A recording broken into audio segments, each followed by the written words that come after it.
¿Es obligatorio el diezmo para los cristianos de hoy? ¿Estamos realmente bajo una ley divina que exige dar el 10% de nuestros ingresos? ¿O hay algo más profundo que tu iglesia tal vez no te ha contado? En Gálatas 5:1 el apóstol Pablo nos exhorta: Cristo nos libertó para que vivamos en libertad. Por lo tanto, manténganse firmes y no se sometan nuevamente al yugo de esclavitud. Esta declaración no solo nos libera de la ley mosaica, sino que también nos invita a examinar con discernimiento prácticas religiosas que hemos heredado sin cuestionar. Hoy exploraremos 3 secretos bíblicos sobre el diezmo que rara vez se enseñan desde el púlpito. Te mostraremos cómo entender el verdadero propósito del diezmo. ¿Qué significa realmente dar para Dios? Y si esta práctica sigue vigente en la era de la gracia. ¿Estás listo para entender lo que Dios tiene reservado para ti respecto a tu generosidad y obediencia? Desde pequeños ya muchos de nosotros crecimos escuchando que debíamos darle a Dios el 10% de todo lo que ganábamos. Algunos lo aprendieron en la escuela dominical, otros desde el púlpito, y no pocos lo sintieron como un mandato inquebrantable, casi como si de ello dependiera la bendición o la maldición sobre sus vidas. Pero ¿alguna vez te has preguntado de dónde viene realmente esa enseñanza? ¿Quién estableció el diezmo y con qué propósito? Lo que pocos saben es que el diezmo no nació como una ley para todos los creyentes de todas las épocas, sino como un sistema diseñado específicamente para un pueblo, en un contexto muy diferente al nuestro. Volver al origen no es una invitación a rechazar el principio de dar, sino una necesidad urgente para comprender lo que Dios verdaderamente espera de nosotros. En Levítico 27:30 leemos: el diezmo de todo producto del campo, del grano que produce la tierra o de los frutos de los árboles pertenece al Señor, es cosa consagrada al Señor. Este versículo es uno de los pilares usados por quienes enseñan el diezmo como una obligación. Sin embargo, si observamos el contexto completo, descubriremos algo sorprendente. El diezmo formaba parte del sistema levítico, establecido para mantener a los sacerdotes de la tribu de Leví, quienes no recibieron herencia en la tierra prometida. Dios había separado a los levitas para el servicio del templo, y en lugar de darles tierras o propiedades, les asignó el diezmo del resto del pueblo como sustento. En Números 18:21, Dios declara: a los hijos de Leví les he dado todos los diezmos en Israel por heredad, por su ministerio, por cuanto ellos sirven en el ministerio del tabernáculo de reunión. Esto cambia todo, porque el diezmo no era un acto devocional voluntario ni una herramienta para obtener bendiciones personales, sino una obligación dentro de un sistema teocrático y agrícola que buscaba el equilibrio entre las tribus de Israel. Era parte de un pacto nacional con cláusulas muy específicas, incluyendo bendiciones por la obediencia y maldiciones por la desobediencia. En Deuteronomio 28 encontramos una extensa lista de ambas. Pero, ¿qué ocurre cuando ya no estamos bajo ese pacto? Sigue teniendo vigencia el sistema del diezmo. Muchos líderes enseñan que el diezmo es un principio eterno, anterior a la ley, basándose en el episodio de Abraham con Melquisedec. En Génesis 14:20, después de una gran victoria, Abraham entrega el diezmo del botín a este misterioso rey y sacerdote. Pero lo que se olvida mencionar es que Abraham no diezma sus ingresos ni su trabajo. Lo que entrega es parte del despojo de una guerra, una acción única que no vuelve a repetirse y que no fue mandada por Dios, sino una expresión libre de gratitud. En ningún momento se establece ese acto como una obligación para él o sus descendientes. De hecho, Ni Isaac ni Jacob son presentados como hombres que practicaran sistemáticamente el diezmo. Jacob, por su parte, sí hace una promesa relacionada con el diezmo en Génesis 28:22. De todo lo que me des, el diezmo lo apartaré para ti. Pero hay que notar que esta promesa nace de un voto personal, condicionado a que Dios le bendiga, le proteja y le traiga de regreso en paz. No se trata de una orden de Dios, sino de un compromiso personal. Y aún así, no hay evidencia bíblica de que Jacob haya cumplido o institucionalizado ese voto en una práctica continua. El diezmo, tal como se implementó de forma sistemática, vino después, cuando Israel ya era una nación con leyes civiles, ceremoniales y religiosas. Y fue parte de esa estructura jurídica, no de una expresión espontánea de fe. Si retrocedemos a los días del Antiguo Testamento y observamos cómo funcionaba el sistema del diezmo, encontraremos aún más elementos que contradicen la práctica moderna. Por ejemplo, había múltiples diezmos, no solo uno. Según Deuteronomio 14, 22 a 29, cada israelita debía separar el diezmo de sus productos agrícolas cada año. Pero en el tercer año ese diezmo debía ser entregado a los levitas, los extranjeros, los huérfanos y las viudas en su propia ciudad. Esto demuestra que el sistema era más amplio, comunitario y profundamente social. No se trataba de sostener a una institución, sino de sostener a un pueblo entero en su estructura sacerdotal y social. De hecho, en muchos casos, el mismo pueblo comía parte del diezmo como una celebración delante del Señor, en una fiesta de gratitud y comunión. Esto nos muestra que el diezmo bíblico original no era un impuesto para mantener templos lujosos, ni una medida para evaluar la fe de una persona. Era una parte de la vida diaria en un contexto donde la religión, la cultura y la economía estaban fusionadas. Pretender trasladar ese modelo literalmente a nuestra época sin adaptar su propósito es perder de vista el corazón del mensaje. Y sin embargo, eso es lo que ha ocurrido en muchos círculos cristianos modernos. Muchos creyentes sinceros han sido llevados a creer que si no diezman, están robando a Dios. Esta enseñanza suele apoyarse en Malaquías 3, 8 a 10, donde Dios pregunta: ¿robará el hombre a Dios? En vuestros diezmos y ofrendas. Y luego promete abrir las ventanas de los cielos si el pueblo vuelve a él. Pero este pasaje no puede interpretarse fuera de su contexto histórico.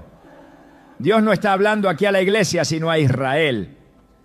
En una etapa de profunda decadencia espiritual, donde los sacerdotes mismos estaban corrompidos y el pueblo había abandonado el pacto. Este llamado es un regreso al orden levítico que ya estaba en vigor, no una nueva instrucción para todos los tiempos. Usar este texto para condenar al creyente moderno es ignorar la diferencia entre el antiguo y el nuevo pacto, entre la ley mosaica y la gracia en Cristo. En Hebreos 8:13 el escritor declara: al decir nuevo pacto ha dado por viejo al primero, y lo que se da por viejo y se envejece está próximo a desaparecer. Jesús vino a cumplir la ley, no a perpetuarla, y en él se inauguró una nueva forma de vivir, no basada en el cumplimiento de normas externas, sino en la transformación del corazón. El diezmo, como parte del sistema levítico, también quedó superado por una entrega mucho más profunda, la entrega total de nuestras vidas a Dios. Cuando Jesús se encontró con los fariseos, les reprendió duramente por su hipocresía. En Mateo 23:23 les dice: ¡ay de vosotros, escribas y fariseos hipócritas, porque diezmáis la menta, el eneldo y el comino, y dejáis lo más importante de la ley, la justicia, la misericordia y la fe. Jesús no los felicita por diezmar, sino que los acusa de preocuparse por los detalles mínimos mientras ignoran el peso de la ley. Su énfasis nunca estuvo en las prácticas religiosas vacías, sino en la transformación interna. Si bien menciona el diezmo como parte de la ley vigente en ese momento, también señala que lo más importante había sido dejado de lado. No podemos usar este versículo para justificar una práctica sistemática sin ver lo que Jesús realmente estaba confrontando. Lo que Dios siempre ha buscado es el corazón, no el porcentaje. Desde los tiempos de los profetas Él lo dejó claro. En Isaías 1:11 a 17 Dios dice: ¿para qué me sirve, dice Jehová, la multitud de vuestros sacrificios? No traigáis más vana ofrenda. Luego añade: lavaos y limpiaos, quitad la iniquidad de vuestras obras. Esta es la esencia del mensaje.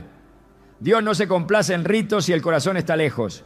Y lo mismo ocurre con el diezmo. No se trata de cuánto das, sino de cómo vives. No se trata de si depositas el 10%, sino de si tu vida entera le pertenece a Él. En los primeros siglos de la Iglesia no hay evidencia de que los cristianos practicaran el diezmo como una obligación. Lo que vemos en el libro de los Hechos es algo mucho más radical.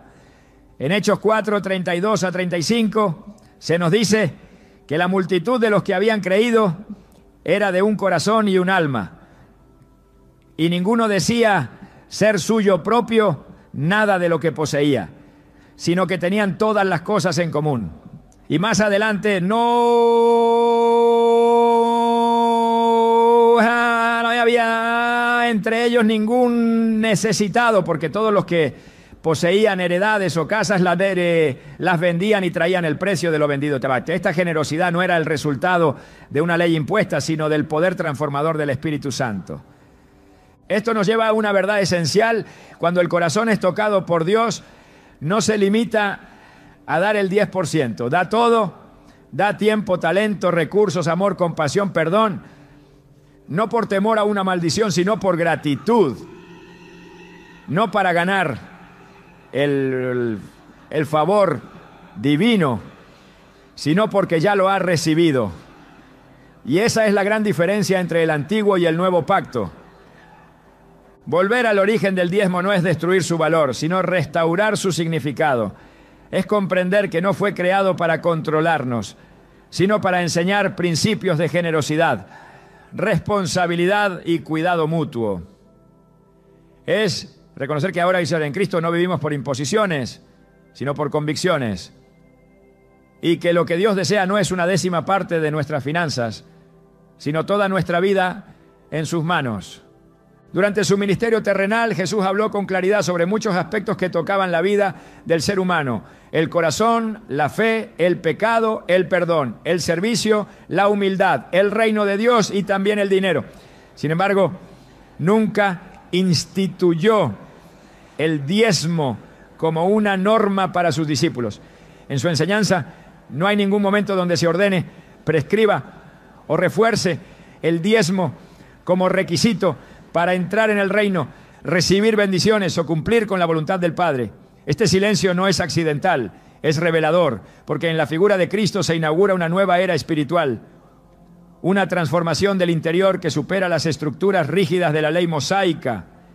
Y el hecho de que el diezmo no forme parte del mensaje central de Jesús indica que su propósito no era reproducir el sistema religioso anterior, sino establecer una relación directa entre Dios y el corazón del creyente. Jesús predicó intensamente sobre la riqueza y el uso del dinero, no desde la perspectiva de porcentajes establecidos, sino desde la disposición del alma.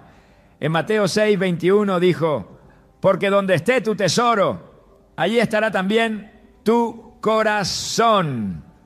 Esta afirmación trasciende cualquier cálculo numérico. No le habló a sus seguidores de obligaciones externas, sino de una conexión interna que revela prioridades espirituales. El tesoro no está en la cantidad que se da, sino en el lugar donde reposa nuestra confianza. Para Jesús, el problema nunca fue cuánto damos, sino por qué lo damos, desde qué motivación interior y con qué actitud lo hacemos. Por eso, en lugar de establecer una fórmula, presentó un estándar más alto: entregar toda la vida a Dios. Un ejemplo claro de esta visión se encuentra en el episodio de la viuda que echó 2 moneditas en el arca del templo. En Marcos 12, 41 a 44, Jesús observa cómo los ricos daban grandes cantidades, pero luego señala a la viuda y declara que ella ha dado más que todos. No porque su suma fuera mayor, sino porque dio todo lo que tenía. Aquí Jesús no alaba una décima parte, sino la entrega total, sincera, sin reservas.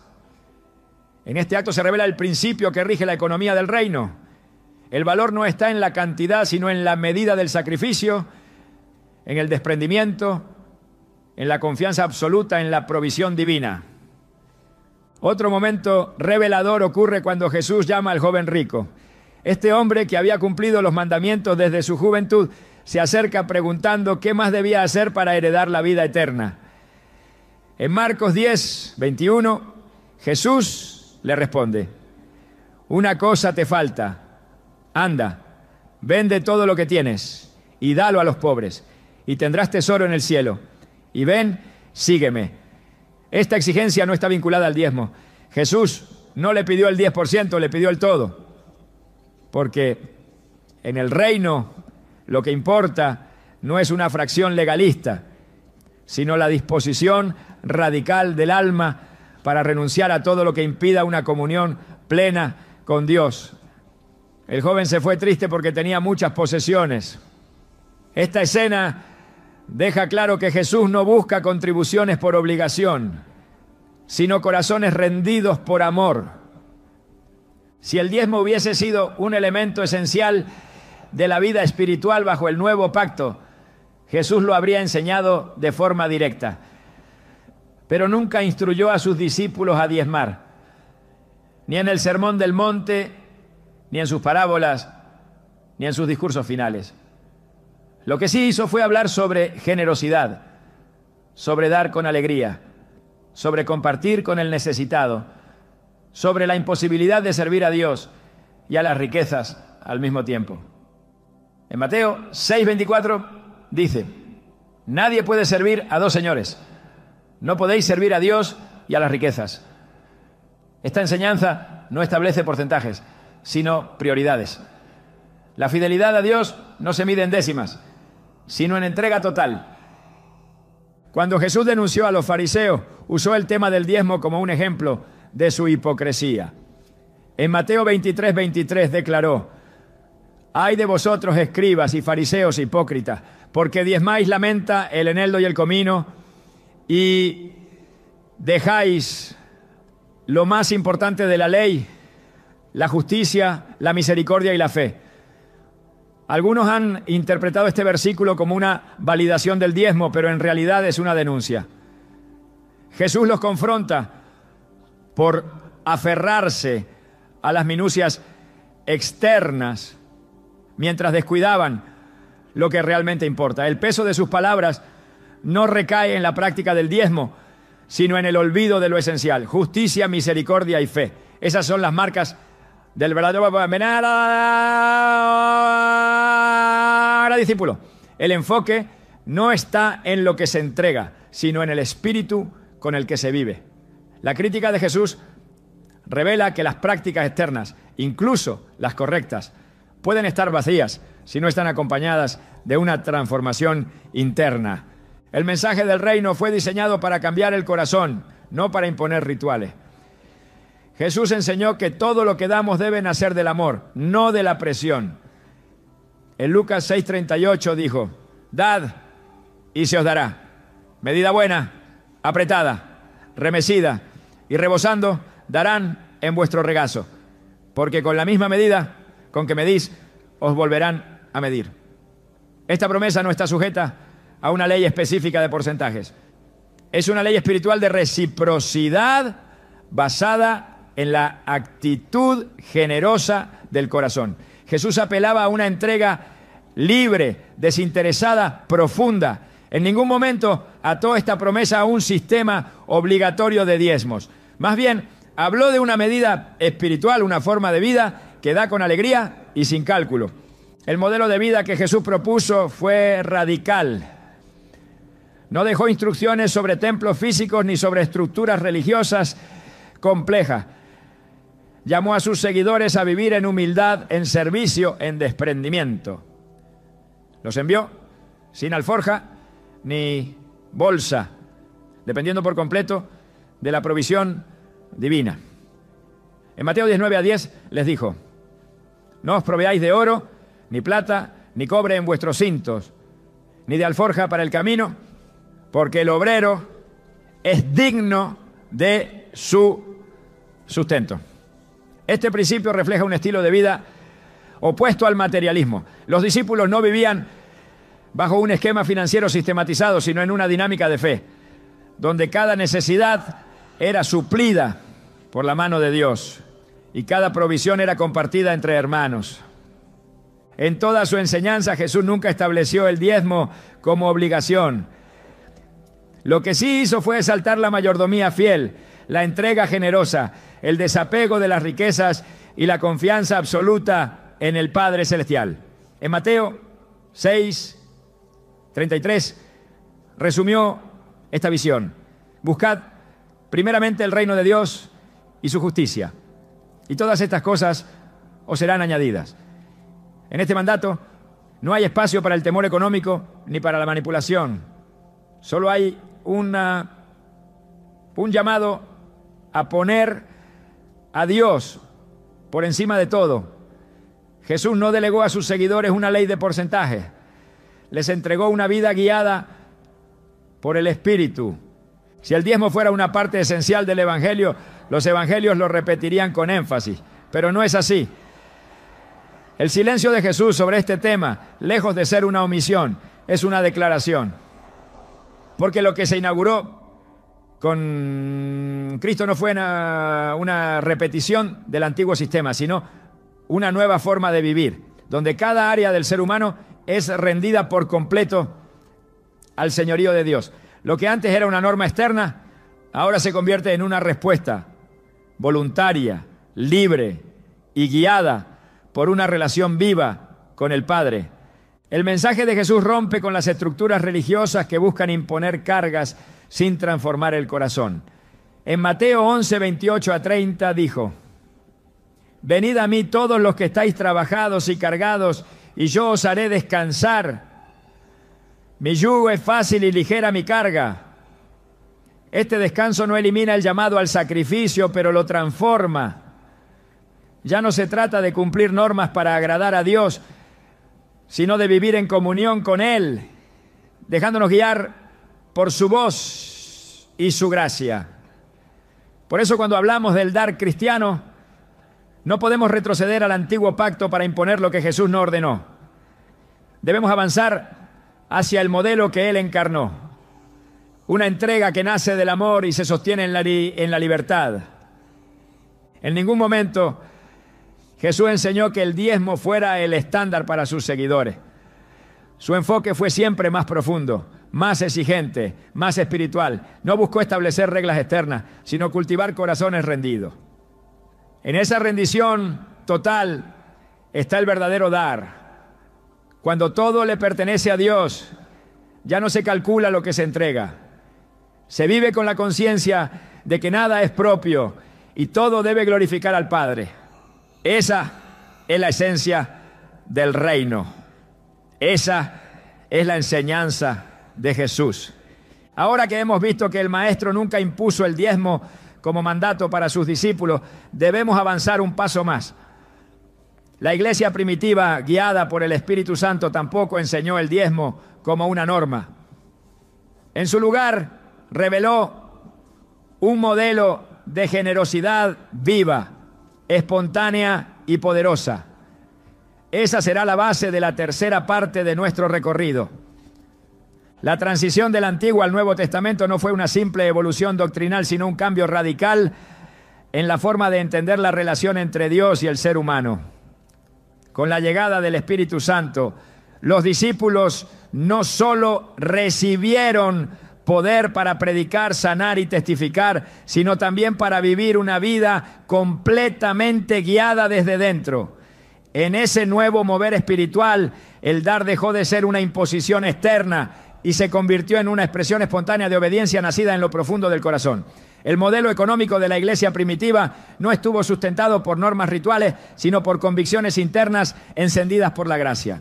Desde el primer momento, el libro de los Hechos muestra cómo los seguidores de Cristo vivían un tipo de generosidad que no puede explicarse por ley ni tradición. En Hechos 2:44 a 45 se nos dice: todos los que habían creído estaban juntos y tenían en común todas las cosas, y vendían sus propiedades y sus bienes y los repartían a todos según la necesidad de cada uno. No hay ninguna referencia al diezmo. No hay instrucciones que los obligaran a desprenderse de sus posesiones. Lo que se observa es una comunidad transformada por la presencia del Espíritu, dispuesta a renunciar incluso a sus comodidades por amor a los demás.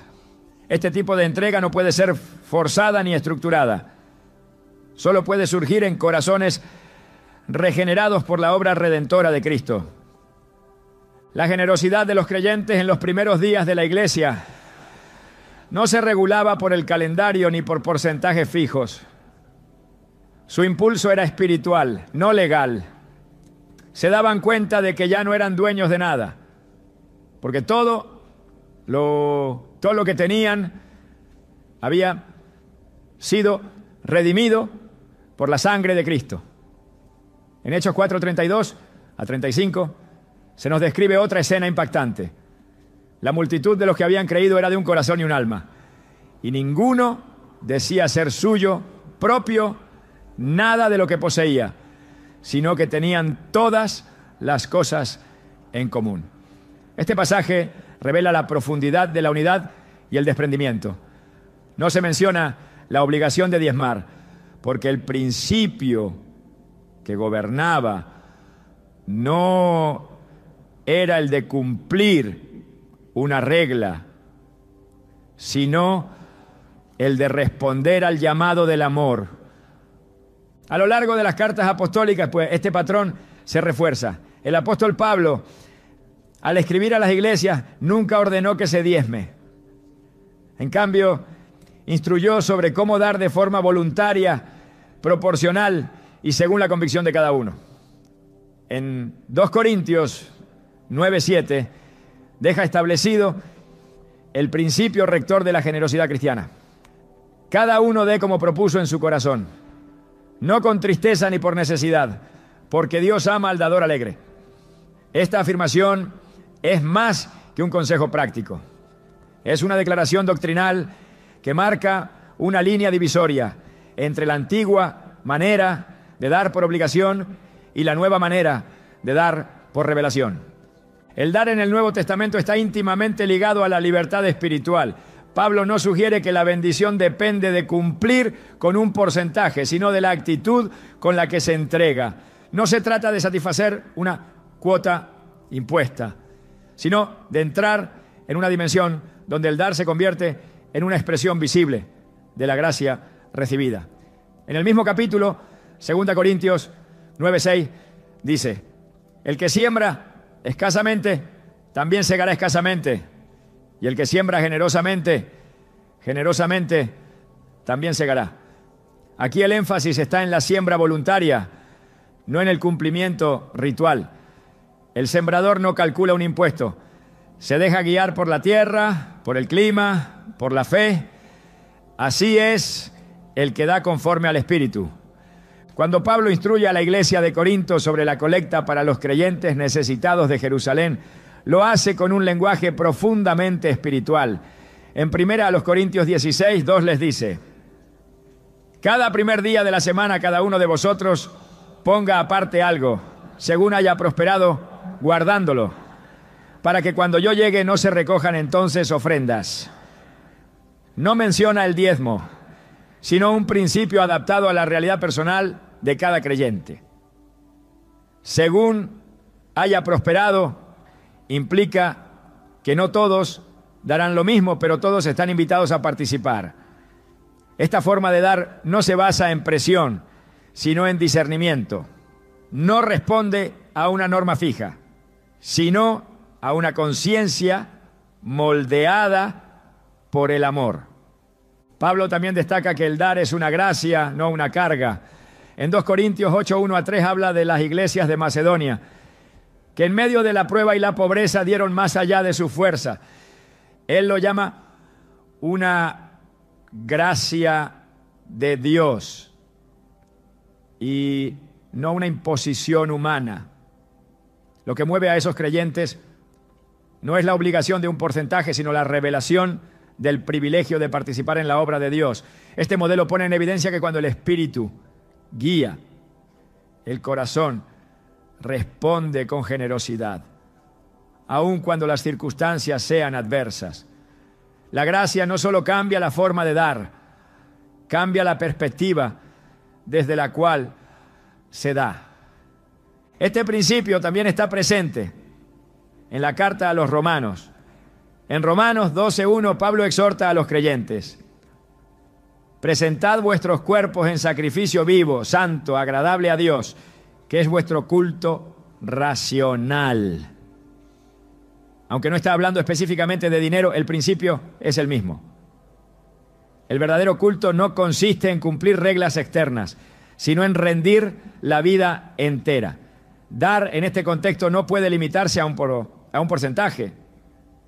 Cuando el cuerpo entero ha sido entregado, todo lo demás queda incluido. Ya no se pregunta cuánto debo dar, sino cuánto de mí ha sido verdaderamente consagrado. La ausencia del diezmo como práctica obligatoria en el Nuevo Testamento no es una omisión, sino una revelación. Significa que lo que antes era símbolo, ahora ha sido sustituido por la realidad espiritual. El sistema levítico requería el diezmo como medio de sostener una estructura física, pero en Cristo el templo ya no es de piedra, sino de persona. En 1 Corintios 3:16 Pablo afirma: ¿no sabéis que sois templo de Dios y que el Espíritu de Dios mora en vosotros? Cuando el templo vive dentro de cada creyente, la economía del reino también se mueve desde dentro.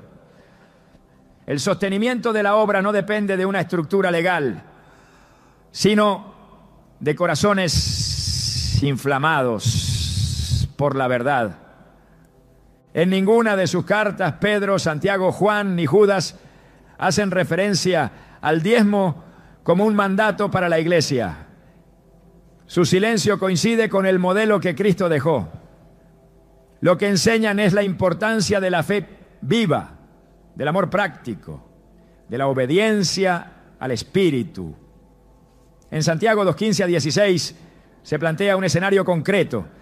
Si un hermano o una hermana están desnudos y tienen necesidad del mantenimiento de cada día, y alguno de vosotros les dice: id en paz, calentaos y saciaos, pero no les dais las cosas que son necesarias para el cuerpo, ¿de qué aprovecha? Esta exhortación no se dirige a cumplir un porcentaje, sino a vivir la fe con acciones reales, con respuestas sensibles a las necesidades del prójimo. La generosidad cristiana es contextual, vivencial, y nace de la compasión, no de la imposición. La lógica del reino no se fundamenta en deberes numéricos, sino en la revelación del amor de Dios. En el 1 Juan 3:17 el apóstol escribe: pero el que tiene bienes de este mundo y ve a su hermano tener necesidad y cierra contra él su corazón, ¿cómo mora el amor de Dios en él? Aquí la medida no es el diezmo, sino el corazón. Lo que se evalúa no es el porcentaje, sino la disposición de compartir lo que se tiene cuando se presenta la necesidad. Dar, según la enseñanza apostólica, es el reflejo tangible de una vida que ha sido redimida. No se impone desde afuera, brota desde dentro. El modelo neotestamentario de dar redefine por completo la relación del creyente con sus bienes. Ya no hay distinción entre lo espiritual y lo material. Todo está bajo el señorío de Cristo. En Colosenses 3:17 se dice: y todo lo que hacéis, sea de palabra o de hecho, hacedlo todo en el nombre del Señor Jesús. Esto incluye lo que se ofrece, lo que se guarda, lo que se administra. El cristiano no se guía por porcentajes impuestos, sino por la voz del Espíritu que habita en él. Cada decisión de dar se convierte en un acto de adoración, cada gesto de generosidad en una proclamación del Evangelio. Este nuevo modelo no anula la práctica de dar, sino que la transforma. No se trata de menos entrega, sino de una entrega más completa, más intencional, más profunda. La libertad en Cristo no es una excusa para la negligencia, sino un llamado a la madurez espiritual. Pablo lo resume en Gálatas 5:13. Porque vosotros, hermanos, a libertad fuisteis llamados, solamente que no uséis la libertad como ocasión para la carne, sino servíos por amor los unos a los otros. Esta libertad no desconecta al creyente de la responsabilidad. Al contrario, lo impulsa a dar con mayor generosidad, con mayor sensibilidad y con mayor visión del reino. El patrón que vemos en la iglesia primitiva y en las epístolas no puede ser sustituido por esquemas rígidos. Fue una generación guiada por el Espíritu, no por sistemas. Fue una comunidad movida por el amor, no por normas. Y esa sigue siendo la invitación para nosotros hoy. A vivir bajo la dirección del Espíritu, a dar según lo que Él ponga en nuestro corazón y a confiar en que cada semilla entregada con fe será usada por Dios para bendecir a muchos. Cuando la iglesia da por revelación y no por obligación, se abre la puerta para que la gracia fluya sin restricciones. Cuando el dar nace del corazón y no de la presión, se convierte en un acto profético, en una señal de que el reino ha llegado. El diezmo como estructura fue una sombra, la realidad es Cristo. Y en él cada decisión de dar se convierte en un eco de su entrega suprema. Cuando la verdad es reemplazada por tradición y la revelación es sustituida por sistemas humanos, el resultado es una fe distorsionada que carga al creyente con pesos que nunca fueron diseñados para llevar. En muchos contextos, el diezmo ha dejado de ser una práctica de adoración para convertirse en una herramienta de presión emocional y control espiritual. Lo que debía nacer de una convicción interna ha sido transformado en una obligación impuesta, sostenida por el temor, la culpa y la amenaza del juicio divino. Esta distorsión no es nueva. La historia del pueblo de Dios está llena de momentos en los que las estructuras religiosas reemplazaron el corazón del mensaje y el poder se impuso sobre la gracia. Pero cada vez que eso ocurrió, Dios levantó una voz para restaurar el diseño original. La Escritura nos advierte con claridad sobre los líderes que utilizan lo sagrado para beneficio personal. En Ezequiel 34, 2-3, el Señor declara contra los pastores de Israel: ay de los pastores de Israel que se apacientan a sí mismos. ¿No deben los pastores apacentar a las ovejas? Coméis la grosura y os vestís de la lana, la engordada degolláis, mas no apacentáis a las ovejas. Este reclamo no es simplemente una queja contra la negligencia espiritual, sino una denuncia directa contra aquellos que se enriquecen a costa del rebaño, utilizando su posición espiritual para manipular en lugar de servir. Cuando el liderazgo usa el púlpito para exigir y no para edificar, el resultado es una comunidad espiritualmente esclavizada y emocionalmente herida.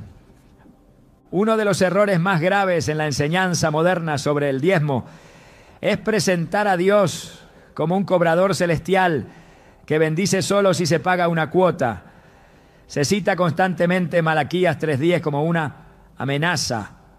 Traed todos los diezmos al alfolí y probadme ahora en esto, si no os abriré las ventanas de los cielos. Pero se ignora el contexto histórico y profético del pasaje. Dios no estaba hablando a la iglesia del nuevo pacto, sino a una nación que había quebrantado un pacto específico en una época donde los sacerdotes habían corrompido el culto y el pueblo se había apartado de su identidad espiritual. El reclamo de Dios no era por el dinero, sino por el abandono de la justicia y la integridad. Usar este texto para infundir miedo es torcer la intención original del mensaje. Cuando el mensaje del diezmo se presenta como un requisito absoluto para la bendición, se produce una falsa espiritualidad donde la generosidad se convierte en transacción y la obediencia en negocio. Esta visión comercializa la fe y transforma la relación con Dios en una relación de mercado. Si doy, recibo. Si no doy, pierdo. Esta no es la economía del reino. Jesús enseñó que el Padre hace salir el sol sobre buenos y malos y que su provisión no está condicionada por una fórmula matemática, sino por su naturaleza generosa. En Mateo 5:45 dice: para que seáis hijos de vuestro Padre que está en los cielos, que hace salir su sol sobre malos y buenos y que hace llover sobre justos e injustos. Esta es la gracia, un favor que no se compra, un amor que no se negocia, una provisión que no se condiciona. Pablo también enfrentó la tensión entre servir con integridad y ser acusado de tener intenciones torcidas. En 2 Corintios 2:17 declara: pues no somos como muchos que medran falsificando la palabra de Dios, sino que con sinceridad, como de parte de Dios y delante de Dios, hablamos en Cristo. Su ministerio no se sustentaba en manipulaciones ni en tácticas de presión, sino en la verdad. Su autoridad no dependía de lo que podía exigir, sino de lo que estaba dispuesto a entregar. En varias ocasiones renunció al derecho de ser sostenido para no dar lugar a sospechas ni tropiezos. En 1 Corintios 9:12 afirma: pero no hemos usado de este derecho